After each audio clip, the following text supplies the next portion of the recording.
Hi, and welcome to our first ever Fireside Chat at Virtual DevOpsDays Chicago 2020. It's such a pleasure to have with us our first guest for today, Lani Phillips. Hi, Lani. Hi, thank you guys for having me. Yeah, it was so important to me to have your voice heard at this conference today, and I'm so glad you could join us. I am going to go straight into some first questions that came in. So 2020 has been a challenging year in so many ways for so many people, and it brought so many societal tensions up to the surface. And sometimes I feel like there's traumatic events unfolding every single day. So what can leaders do to sort of take care of their teams in this continuously challenging situation?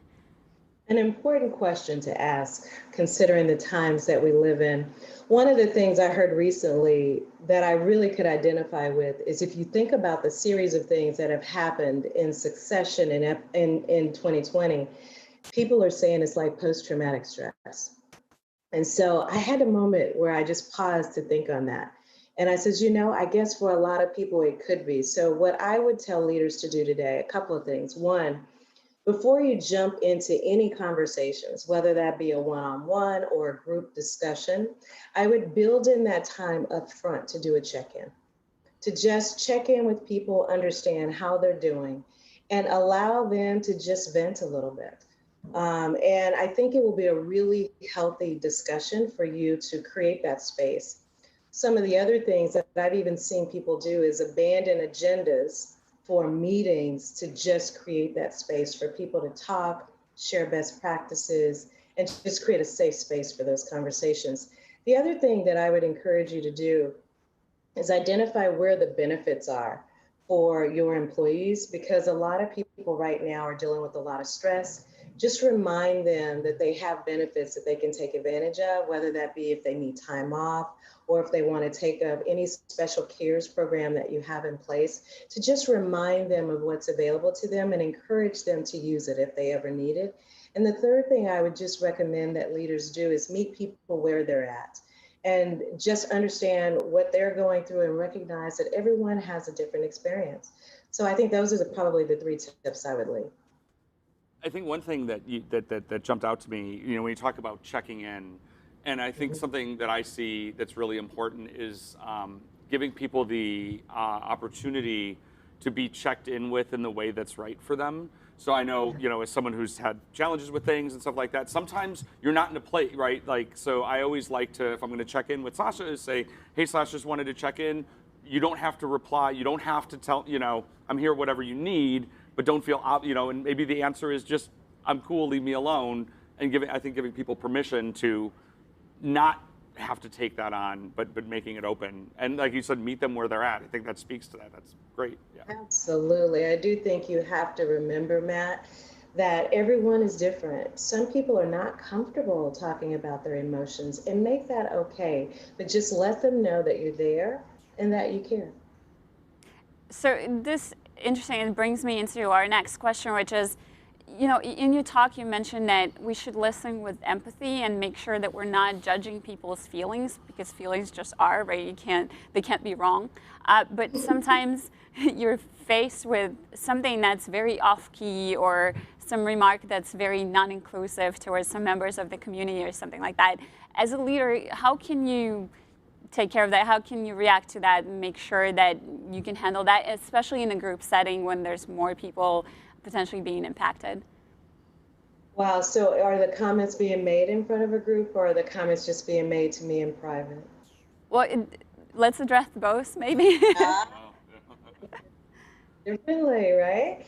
So if I were in a situation where it was one-on-one and someone was in the middle of emoting and it was off color, it just it didn't sound inclusive, and maybe even disrespectful in some senses.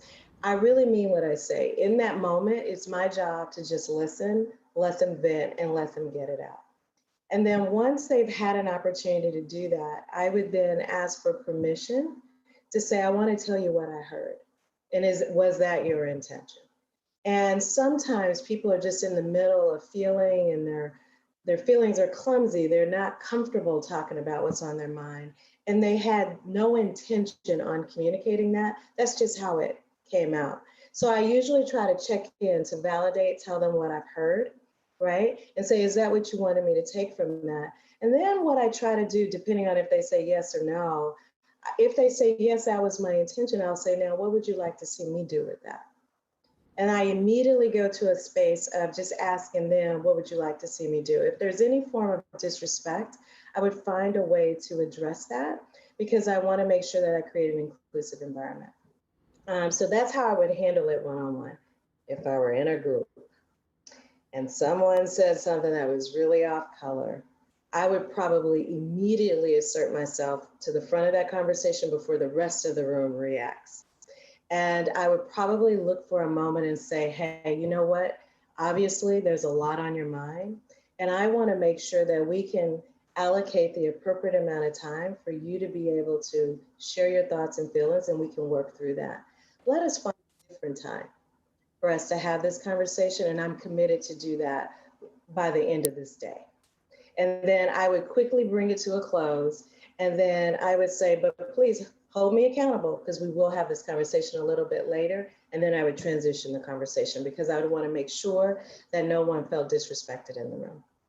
I just wanted, our AV team is just letting us know, this is great news, that there's some wonderful discussion happening in the channel about your talk. So our participants are talking about this and having a great conversation. So that's exactly what we were hoping for. So that's exactly perfect. what we were looking for. Yeah. So another question that came in that I can personally relate to, as a white person, I don't always hear about the events affecting the Black community.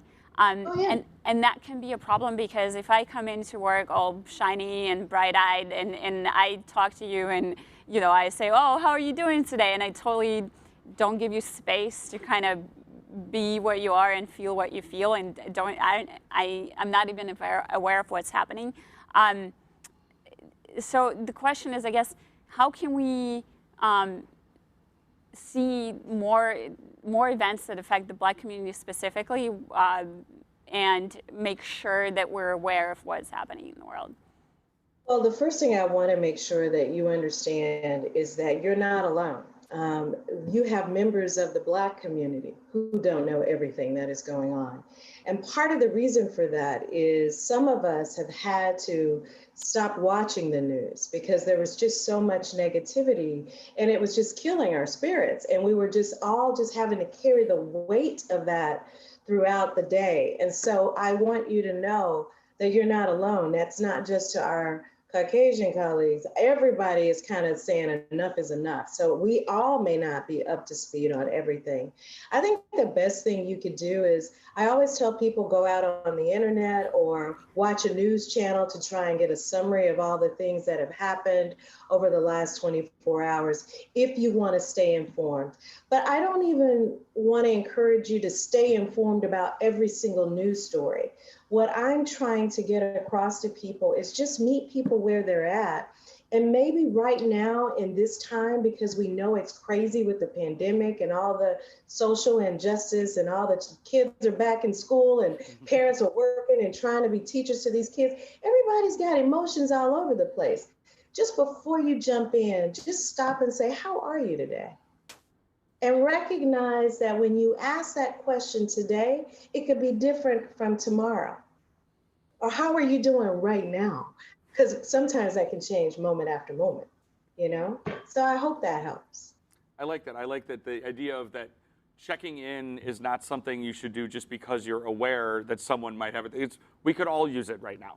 It's a fairly safe assessment, fairly safe bet that any of your coworkers could appreciate a check-in.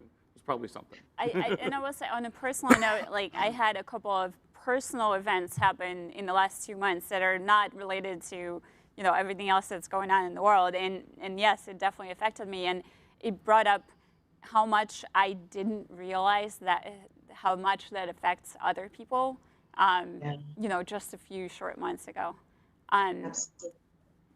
So another question that's very relevant for right now is, how would you say having these conversations differs between an in-person and a remote conversation?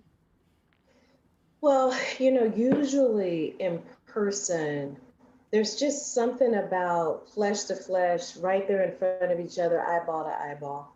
But what I've tried to do in all of my conversations that I've talked about in the talk today has all been virtual. And the one thing I can stress to you is just the power of the camera and really looking into the camera with no distractions so that that person feels like you're right there with them and you're looking them directly in the eye. That is the most important thing. Nothing will ever replace being able to reach out and touch someone's skin to let them know you're right there with them, or give them a hug if they need a hug, or hand them a Kleenex if they are shedding tears. But there is a way to do it remotely where it just allows you to just connect with them. And when they are feeling emotional, just sit silent with them and just let them know that you're there and it's okay. But like I said, I tell everybody this works in the interim, but I hope we go back to a world where we have a mixture of both. Because I just enjoy face to face and that connection. But I really am starting to embrace the current situation because it's our new normal. And we as leaders and as people have to find a way to leverage the technology to still connect with people and really connect with them at an emotional level when needed. It's about intentionality, right? It's like it's not a thing we're doing while we're doing 15 other things, Right, so. right. You got to do it without distractions. It is the hardest thing that I do throughout the day. But, people are always sending me little instant messages or chats, and I just have to abandon that when I'm on a call, and I have to intentionally just be present in the conversation. So another question that we have is, do you think there needs to be already psychological safety on a team before you can even attempt having that conversation? Yes, I think in order for you to be able to allow yourself to be completely vulnerable, you would need to see evidence that it's okay to be vulnerable without any repercussions of any kind. So I would say, yeah, but there are ways to test it. I think now what I enjoy is people use words like, I want to be vulnerable. I need a no judgment zone. You kind of set the ground rules before you open up, and then you test the waters.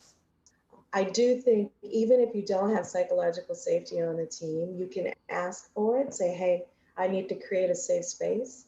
I need a space where I can feel like no judgment and I can be vulnerable here. Usually when you say things like that, it makes other people go, oh, of course, of course. And it makes it something more, they're more aware of it. And then they go, wow, that actually was pretty good. And you might actually be the one, if there isn't already psychological safety, you may be the catalyst that creates that for the team over time if you practice some of those tips. But I understand for those environments where it's not quite that way, you might want to just test the waters. So why don't you try it by setting those boundaries up front?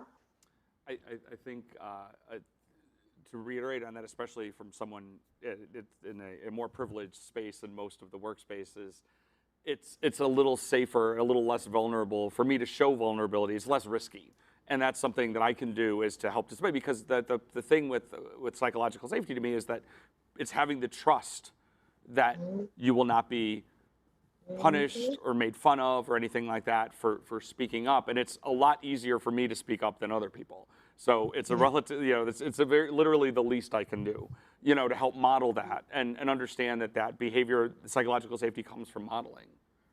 Yeah, and here's the best thing you can do when someone is being extremely vulnerable and they are sharing their heart is it doesn't have to be the leader. It could be another one of their peers. It's just to say, I want to take a pause for a moment and thank you for doing that. That really meant a lot to me. And that is in a safe space. If you just say that, you're already shifting the culture. That I want to reiterate that because we've been having a lot of conversation through this about what do leaders and not everybody watching this is, a lot of times we sit there and we're like, well, I'm not a manager, I'm not an executive, I'm not whatever, I'm an engineer, what do I do? This is an absolute thing that you can do that is as simple as thanking someone. So Thank you. And I guarantee you what you will experience when you thank them is one, there'll be a sigh of relief inside for them. And what you will find is other people will just naturally respond.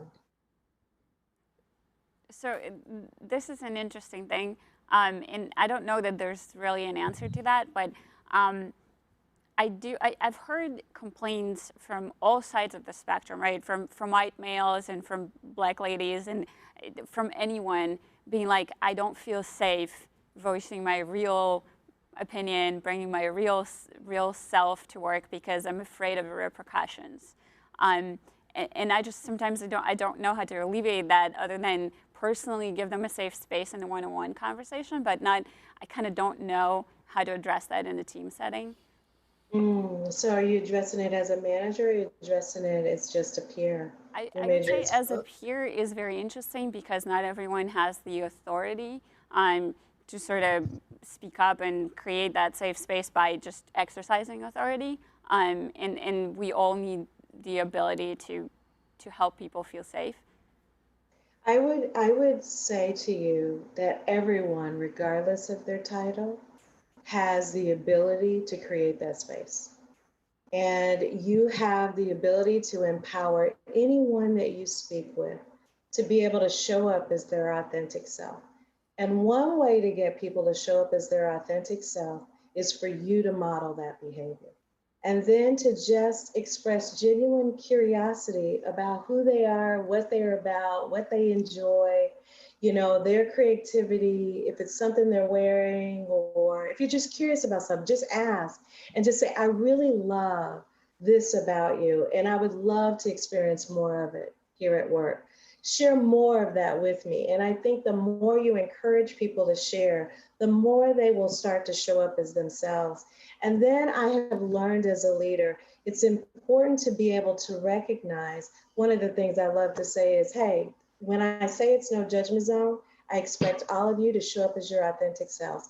We all have strengths. We all have those things that we're working on.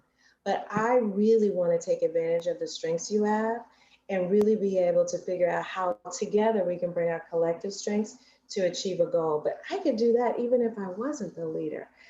I'm just doing that with one of my teammates and we're working on a project. So I just want you to know we can all empower one another in this area and begin to model the way regardless of title. Yeah, it's people who know me are like, I can't believe that Matt has nothing to say, but I have nothing to say. So that just I'm letting that sink in. Well, it's about like also this year being traumatic. We actually had a comment on Slack the other day where someone was like, Sasha has no opinion. And like, I really didn't. I was like, I don't feel sociable. I just can't deal with this right now. You all can take it away. This totally happens. I think one of the things we kind of didn't discuss today is the LGBTQ community and being inclusive towards them. And that is also something that's a very rough topic and lots of different companies handling it differently. So I wonder, again, what can leaders and teammates do to be more inclusive towards the LGBTQ community? Oh my gosh, so that's one community that I am absolutely fascinated with because there is so much diversity within the community. And I have so many friends and family members that are in that community that I think the biggest thing we can do there is just to watch our language. Like we automatically assume when people are married that it's opposite sex. So create the space that maybe reference it as a partner. I would also ask, because you have a world today where people are not identifying to any one specific gender, and not the way we've looked at it in years past, to give them a space where you start to see people say what pronoun you associate with. I think that is so important to, again, meeting people where they're at, expressing genuine curiosity and not subjecting people to all of the social norms we may have grown up with, and be open to new ideas in the way that they express themselves. And I think the biggest thing you can do is just invest in your own education to learn. I mean, some of the things I did is I tried to do some mentoring within the community. I do a lot of reading in the community. I love to watch some of the shows. One of my favorite is Pose. Can't wait till the new season comes out. I mean, I got deeply embedded in their lives through these characters, and it just made me genuinely who they are and how I can be a support system to them. So I think everybody can do that. This is so wonderful. We had another question that just came in, which is, how can an organization ensure safety in this space? Do we control the dialogue? Do we put restrictions on the space? How do we, as an enterprise, handle these conversations and psychological I safety? think as an enterprise, I think the biggest thing we have to do is make sure that we educate leaders on how to have these type of conversations and how to create safe spaces. You cannot minimize the fact that a lot of leaders have not really been taught how to do this. I do think for some who are higher on the EQ and the balance of EQ and IQ, they probably find it a lot easier to do. But let's not assume that everyone knows how to do this, so invest in education. And I will tell you, I just decided, like I said in the clip where I did the talk, it was unrest inside of me, and I felt a responsibility to show up as a leader. And I called a town hall, and I didn't do anything special. I literally just showed up and I listened. And I think we all can do that. And then just check your biases and recognize that it's not our responsibility to subject our opinions about things on people when they're in the middle of feeling and emoting. Our job is just to listen, provide a supportive environment, and do that active listening to validate the things that we've heard and figure out how we can help them. But I do think it will be leadership education. And I do think, so an important thing that I want to bring up is that these are EQ skills, right? You cannot read a book and be better at this. You need to practice, because in the stress situation, and a rough conversation is a stress situation, your brain reacts automatically, and you need to train yourself to react a certain way, which, again, I'm clearly just from your conversation, I'm seeing that you can handle this, but I know so many leaders who just have never been exposed to that. And I wish, in my whole career, I've been looking for that kind of training, and it's been extremely hard to find. Well, I have a few people I can recommend. Actually, they're probably going to be tickled that I'm going to say this, but there's actually a podcast called More in Common. There are two guys who grew up together that are really focusing on creating compassionate conversations and teaching people how to do that in a safe space. And I think you're going to start to hear more and more about their work. But I want you to know that there are a lot of people out there that recognize the importance of being able to create these safe spaces, how to do it in a psychologically safe environment, and how to have those difficult conversations without making everyone uncomfortable. So I think you're going to find there's more and more people that are going to come out to solve this problem. And this brings me into our last question, because we only have half a minute left. Which are the best resources, maybe books, maybe training resources that you can recommend, maybe in addition to that podcast? Despite that Sasha said you can't read a book to learn. So we said you can't read a book to learn this, but by the way, Lani, what books should we read to learn this? I'm going to tell you that right now, and I'm actually here in my office, I'm a big fan of Brene Brown. I think right now I'm reading Dare to Lead. We're actually, my entire leadership team and our MSUS leadership team is reading this book. And I think what the book does is it's really good in just teaching you how to have difficult conversations in terms of how to think about them. And I think it really talks to you about being in the space of vulnerability and the power of it. So I think if I were to give you one book to read, anything in her work, you will find that that's her sweet spot, right? And I think she'll give you a lot of great coaching there. So I would probably send you to Brene Brown just for right now. And then let's figure out a way to get you tied to an organization. More in Common is an organization where you can actually work with these companies and allow them to help facilitate and do the proper coaching with your leadership team and your organization to help you do it better.